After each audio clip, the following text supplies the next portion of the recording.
The individuals that tell me is like, they're out and they're like, oh, man, the uniform is what gave me my identity. I'm like, you're an idiot. It's fabric, man.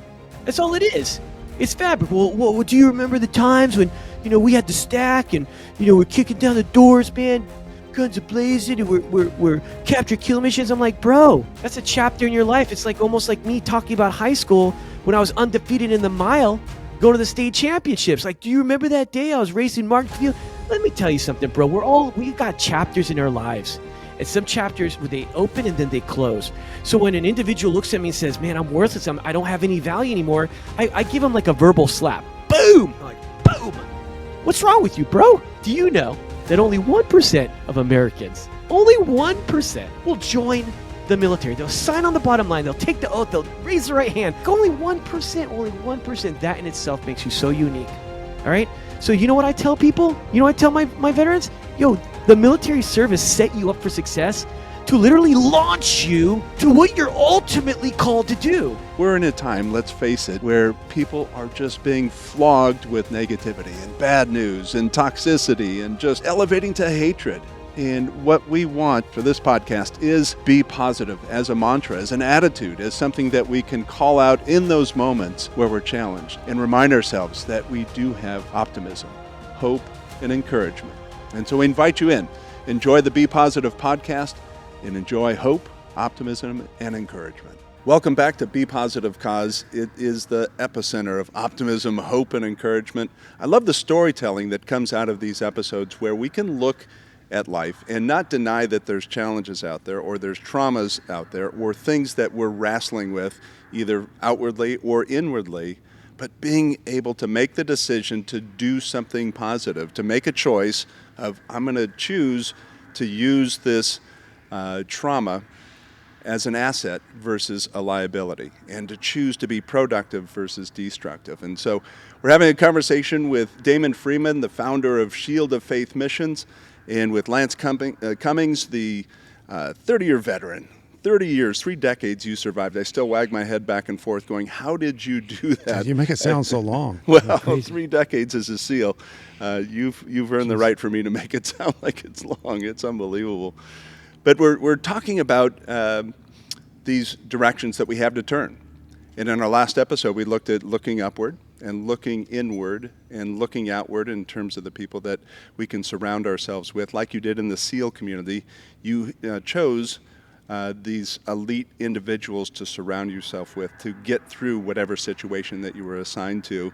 And with that, I wanted to have a conversation about looking forward, where you can see somebody looking up that's in the middle of their struggle right now, and they may feel hopeless, but then how to transition to have them feeling hope-filled and instead of discouraged, encouraged, and be leaning into life again and looking forward. Oh, I've got stuff to do. I'm valuable. I'm seen and heard. I'm treasured.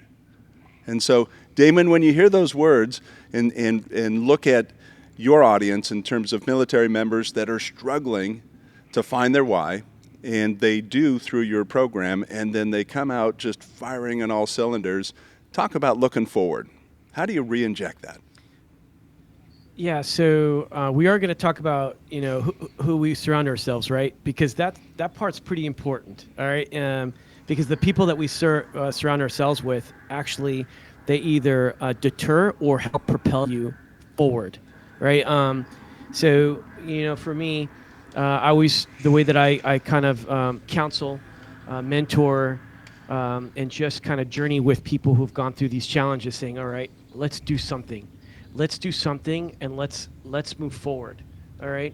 Because I've got this quote, right? It's and I love it. I love sharing it. It's called "Let go of the irreparable past and focus on the invincible future." Okay? Now, if you're people of faith, I always add with Jesus, because that's the way that I do it. I'm a person of faith. You're going to have some listeners that maybe are not. You're going to have people that have different perspectives when it comes to faith and religion and all that. I'm not a religious person. I don't believe that Jesus was. I think he hated religion. I think, but having a relationship and being faithful to the things that he, has required of us, that's where the relationship is.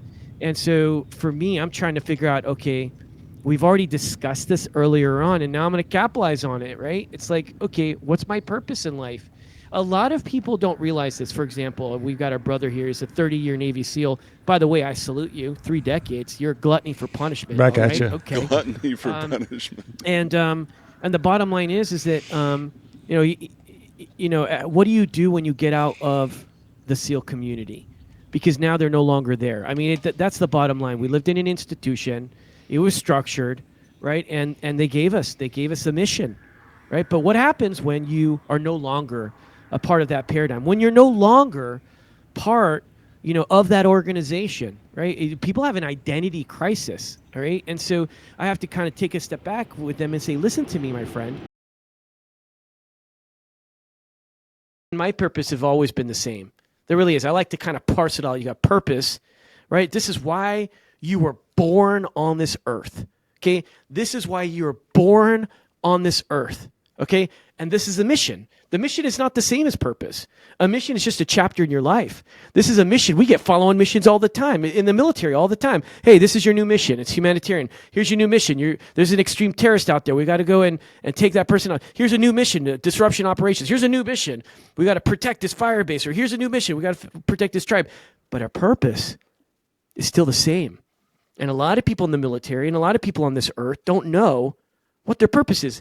And so for me, it's about letting them know, what is your purpose? Your purpose as a military guy, you're SEAL, me, special operations, 15 years, former, first in the Marine Corps, then in Air Force Special Warfare. Man, my purpose is to be a freedom fighter. And guess what? I'm still a freedom fighter, even though I'm not wearing the uniform. And so is that. And so is your brother there, the SEAL. We both have the same purpose. And so now we're trying to figure out, what's your new mission? It's your new mission. And I'm going to go ahead and I'm going to say something very stoic here, something that was very enlightening. All right. And that is that when I stopped, when I finally retired, just like your brother over there, 30 years of the SEALs, which is still, oh my goodness, gluttony for punishment. Okay. 3 decades, right? So at the end, when I was done, I took my multi-cam uniform off. I did. I took it off, and I'm wearing a black V-neck. I'm like, black, my multi-cam. I took it off, bro. And you know what I did? I had this new outfit. And it was in my closet. It looked just like John Wick. And I put it on. It was black pants, black collared shirt, black jacket. Yeah, man. I was looking sharp, man. And I looked at myself in the mirror and I said, this is my new uniform. I'm still a freedom fighter. And now my new mission. And I'm looking at that. I'm looking at the enemy right now. And I'm saying, you're my new enemy. You're my new mission. And that's suicide. You see, I'm still the same purpose. Still same person, and now I just got a new mission. So when I help men and women understand that, then there's a paradigm shift in their life. Like, whoa, I haven't lost my purpose. My purpose is the same. I just now need to figure out my new mission. Look, you got sex trafficking, you got homelessness, you've got drug addiction, you've got suicide, you've got, how many problems do we have in this world? There's enough, baby. There's enough problems, but there's not enough people out there helping solve the problem. And our American veterans, man, they're equipped to do so. And that's the conversation I have to help them propel them forward. Does that make sense? Is that resonating with you? It does resonate with me, and I'm thinking, Lance, you have spent so much of your career instructing and developing up the SEAL community behind you, and instilling in them that drive and that hope and that purpose. You mentioned that the ones that don't make it, the ones that ring out, don't have a why. They haven't identified it. They have a why. They haven't tied it with an emotion to their purpose.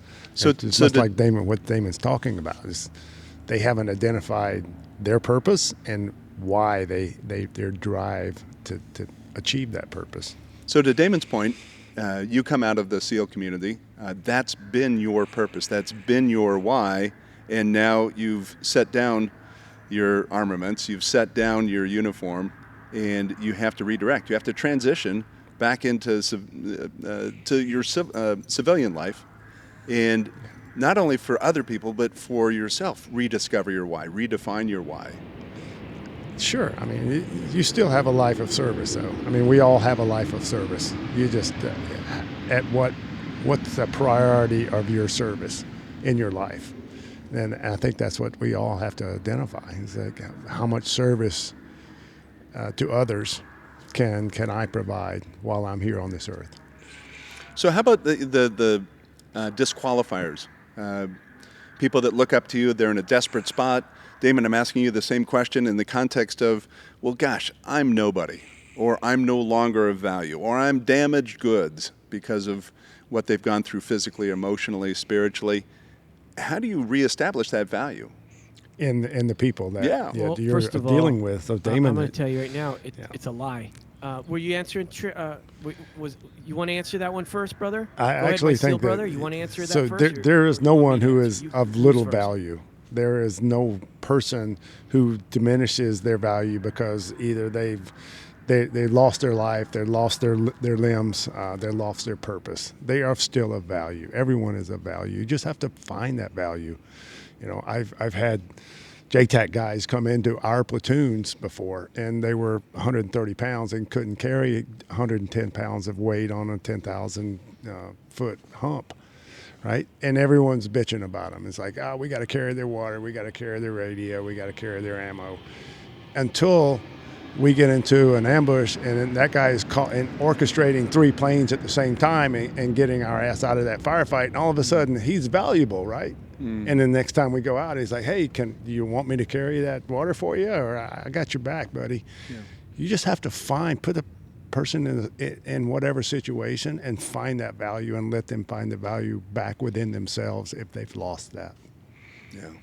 Damon, do you see the same thing? Somebody staring up at you and they're saying they're valueless, not valuable. What do you inject in them? Yeah. So I kind of, we're in kind of almost in two different situations. I really believe this is just me. Okay, this is just me.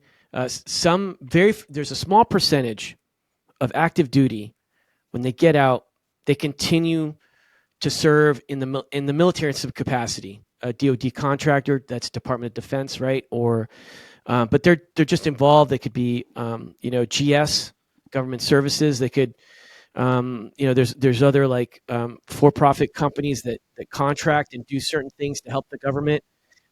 There's even companies like Blackwater that's pretty famous, where they hire those with extensive combat experience, whether conventional or special operators, and then they go off and they do certain missions that we used to do.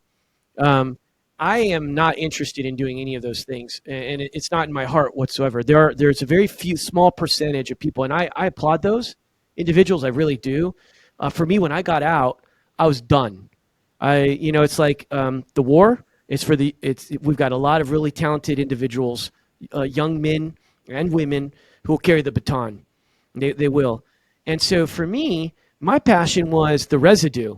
My passion was something that I even dealt with, right? So it's like as soon as I go to war and I come back and I'm banged up, and I feel like many times like if I couldn't reconstitute, then I was no good. No, I was worthless to the institution, right? And so there's a lot of injuries that I held. I kept quiet because of that.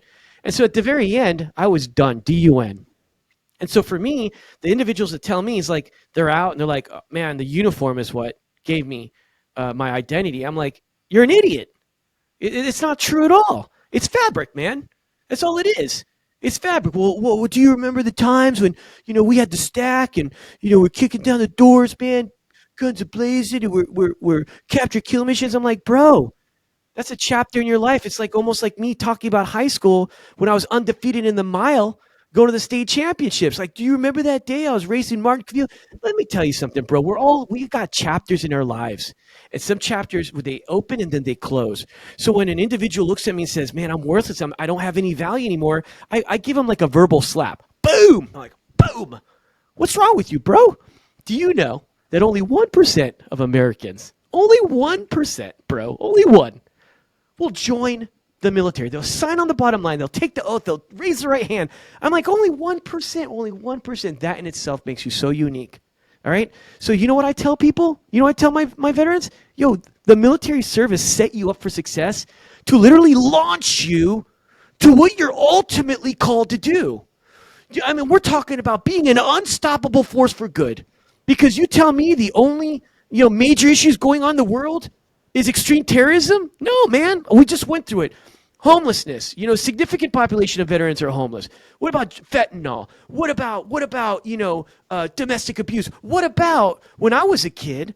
I was raised in downtown Los Angeles, low income housing. My mom worked for $4.25 an hour, whatever it may be, to put rice and peas on the table. There were times we didn't even know if we're going to have a meal. I lived in 14 different places in the first 12 years of my life.